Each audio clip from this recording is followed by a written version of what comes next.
Morning mga boss, balik po tayo sa ating channel mga boss, Dong sa Upholstery. Panibagong project natin mga boss ito. Corner seat na sofa mga boss. Corner seat na sofa. Yan, 5 pieces. Yan, repair tsaka palit ng cover. Mga boss, yung upuan niya talagang sirang-sira na, wala nang foam. Yan, panibagong project natin. Corner seat na sofa. Ang ipapalit natin dyan na mga boss, leather din, kaso kulay brown yung papalit natin dyan. Yan, bagbagin natin lahat yan, tapos re-repair natin yung upuan. Mga sira-sira yung spring, sira-sira yung spring nya, tapos walang foam. Lahat ng dyan, natin, repairin natin bago natin itabas. May kasama ako mga boss. Yan, to, kaway ka to.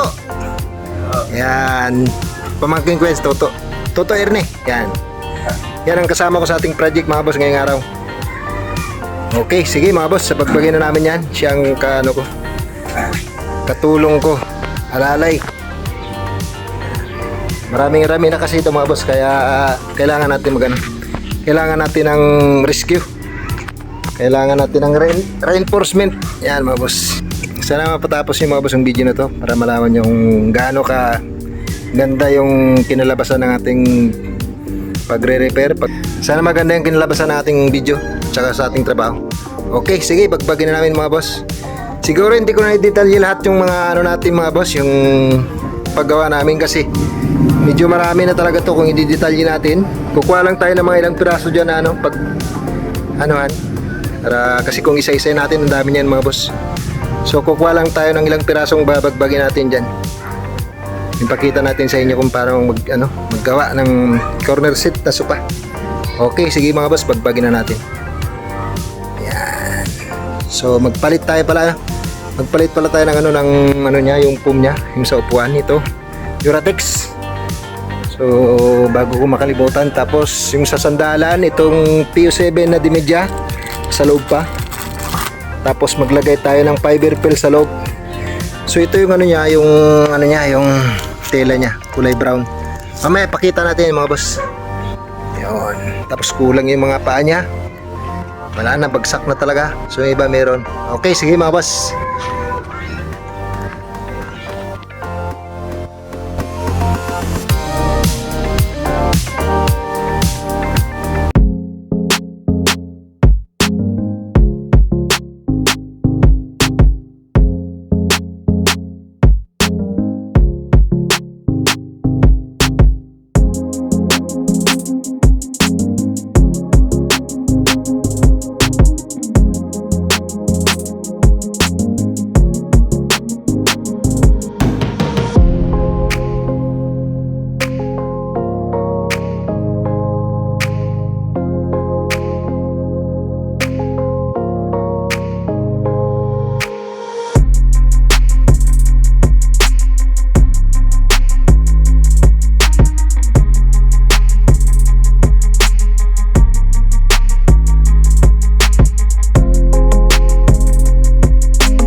So yan mga boss, nabagbag na namin lahat mga boss. Tinanggal na namin yung mga sapin niya.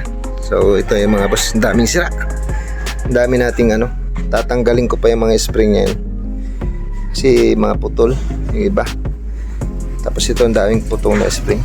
Ito tatanggalin niya yung taas. Yan. Pati yung sako na yan. Ang daming ang daming sirang sira ito. Bali yung yan, bali. Daming sirang kahoy. So may papalitan tayo dyan na kahoy. Yan mga boss. Yun.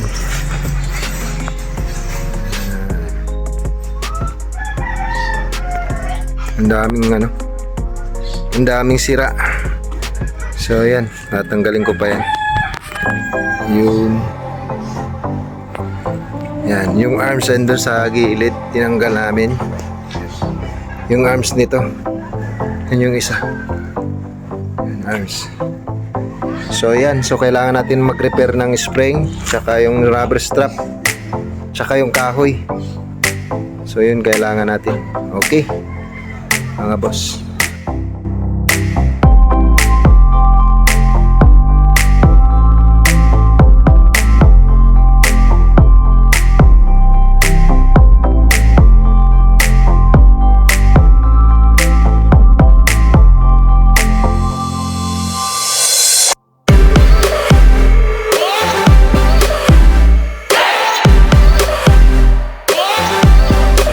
linis natin lahat.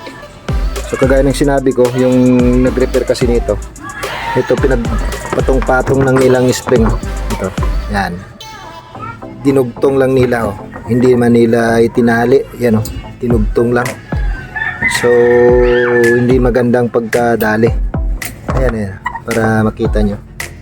Yan, dalawang spring dinugtong nila. Pinagsapaw lang nila, walang tiba yan. Yan, ito kagaya nito. Ito hindi pa nabubuksan. Kita nyo. Yan. Bukol sa gitna. Bukol sa gitna. So hindi magandang ano yan mga boss, hindi magandang pagka-repair yan. Maganda sana yan kung yung pa-slanting. So hindi magandang klaseng repair yan. So yan yung dati na repair na po ito. Ito pa, oh. Yan, bumukol gitna. Ito bukol gitna. Ito dito man. Tapos dito hindi rin nila inano. Ito mataas. Dito hindi pantay yung pagka-repair. So mamaya buksan natin lahat yan. So yan ang isa, meron ng isa. Tapos yun, tatanggalin din natin yan. So isa-isahin natin, tapos ibalik natin. Isa-isa kasi para hindi tayo maligaw. Maganda yung para pulido yung pagkaano natin. So kung gusto man mag-curve sa gitna, doon na tayo sa po mag-adjust. Doon na po tayo mag-adjust sa pong, wag po sa spring. So yung spring dapat flat lang yan siya. So yan lang po ang pinagsamantala natin tinanggal yung mamaya balik din natin yan. So yun lang po ang gusto kong ipaalam pag nagre-repair po. So sige mga boss, so ipagpatuloy muna natin siguro yan yung isa. So isa-isay natin. So ang gagawin ko, itali ko ng plastic bago ibalik yung spring. Pagka flat, saka natin ibalik yung rubber strap saka yung mga goma ng mga tali para pampa-ibay. Tapos ito ibayan din natin to, mga dalaw siya. Hindi magandang pagkano. Linisin muna natin yung mga gun packer mamaya bago natin ibalik.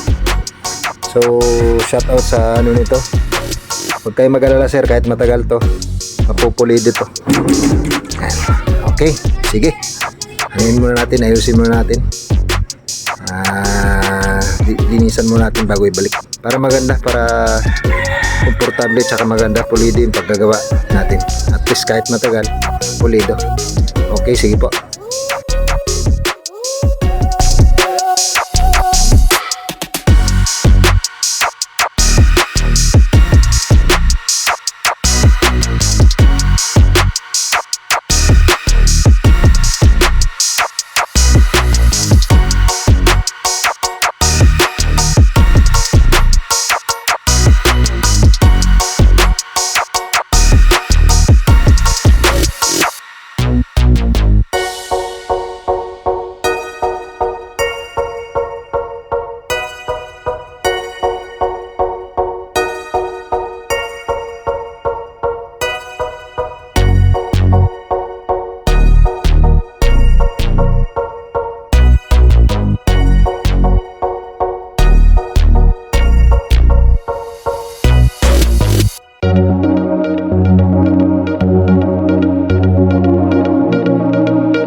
So yun mga boss, nilagyan na natin ng strap tsaka nagtahi po ako ng tela na retaso po rito. Ayan gray. Kasi tayo nito, wala tayong makuha na rubber strap. So nag-improvise ako ng tela. Yun ang tinahi ko mga boss. Yun. Pagkatapos niyan mga boss, talagyan natin ng sako. Kalagyan natin ng sako, saka natin patungan ng foam. Yan yung kanina. So sana okay lang to, matibay na ito. Huwag lang tatalunan kasi kahit gaano katibay yan mga boss, talagang bibigay yan kahit gaano katibay ng yan. Kung hindi maputol ang spring yan, siyempre kung tatalunan ng bata, talagang kahit anong tibay, yun talagang pagmumula ng pagkasira ng spring or yung mga rubber strap. Pero yan mga boss, tapos ko na lahat lagay ng rubber. Yan mga boss. Yan. Niremedyo ko yung mga spring niya kasi wala tayong mapagpaan ng spring. Yan, 4 na piraso, pero yung nauna na kasi sana wag talon-talon na ng mga bata. Okay mga boss, lagyan na naman natin ng sako. Yan. Okay.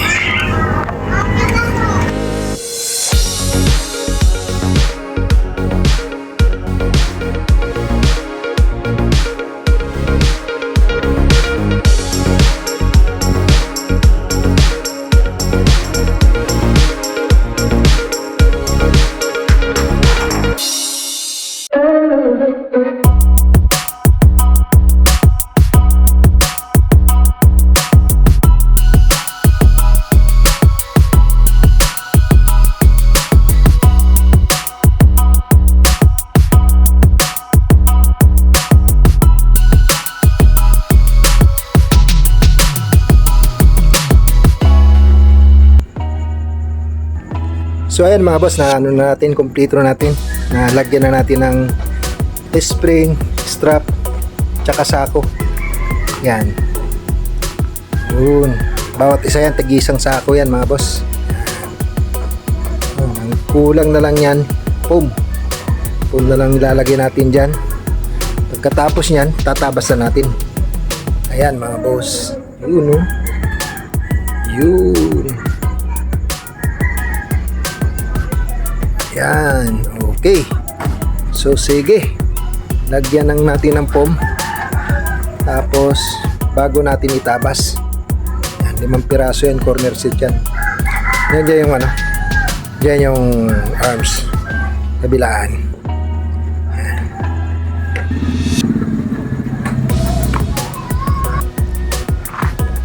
Ayan mga boss, maglalagay na po tayo ng ano, ng foam. So ilalagay natin ito, Uratex. Yan. Uratex 60 by 75.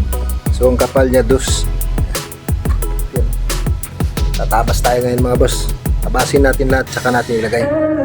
Okay, sige mga boss.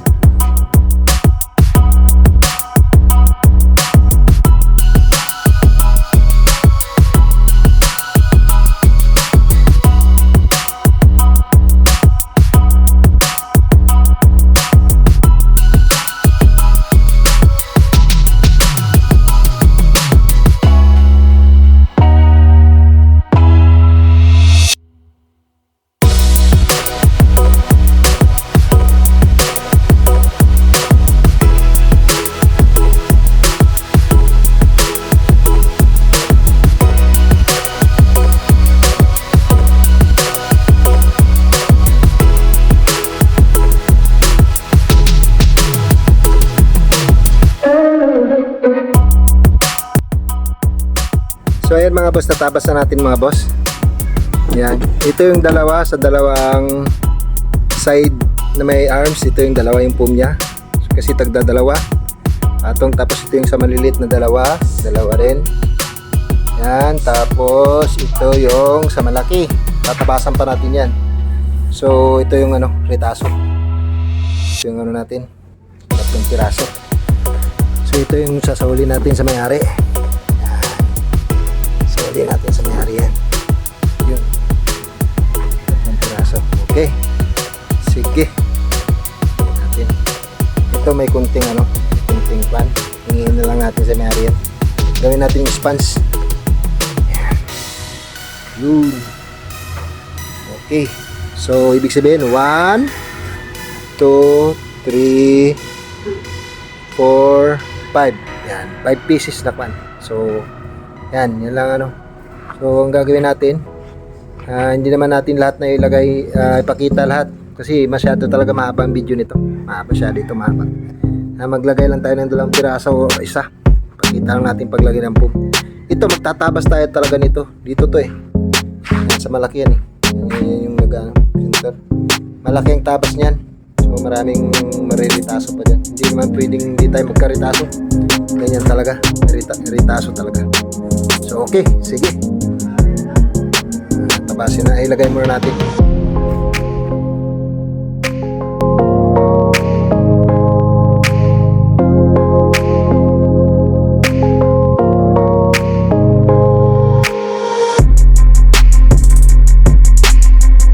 Ayan mga boss, so nalagyan ko ng ano, ng foam.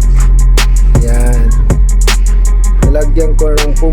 Hindi ko napakita sa inyo pag lagay ng maigi, isa lang napakita ko sa inyo mga boss. Yan, nalagyan ko. Yan, nalagyan ko na mga boss. Yan. So ang gagawin na lang natin dyan, patungan na lang natin ng fiber pin yun, para lumambot kagaya niya lang. Yun, patungan nila.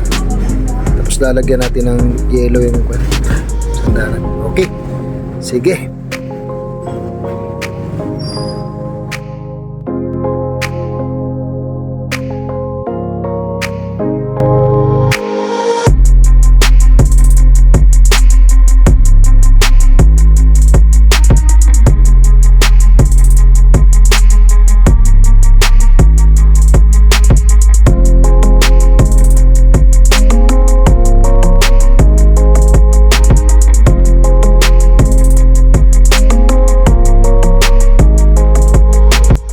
Ayan mga boss, kompleto na yung foam.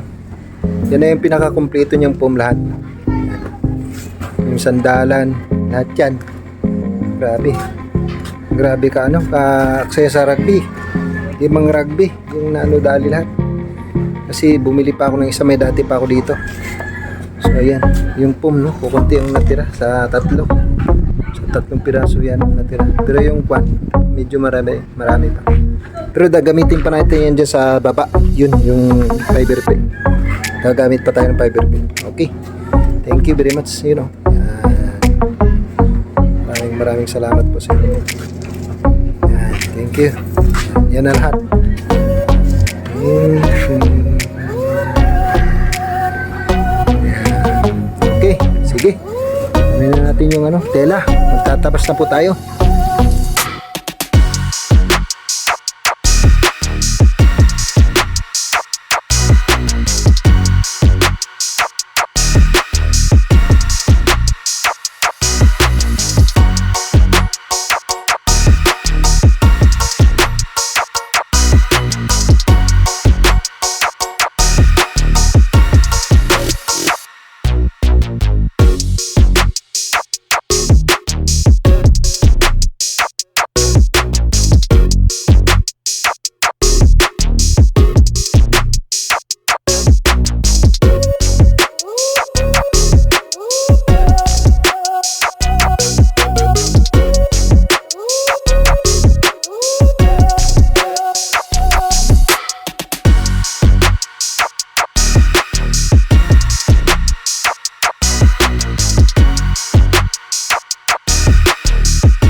So ayan mga boss, nalagyan na natin yung ano, yung sa puwan tsaka sandalan. Yung kulang lang yung sa ilalim. Tsaka yung sa likod. Yun, kulang na lang yan. So yan na lahat na. Yung pambaba na lang na parkang ilalagay natin. So yan. So sige mga boss, ilagay na natin. Magguguhit tayo dyan ng gis, yung taas. Tapos paikot yan. Lalagyan na natin ng tela. Okay. Sige mga boss.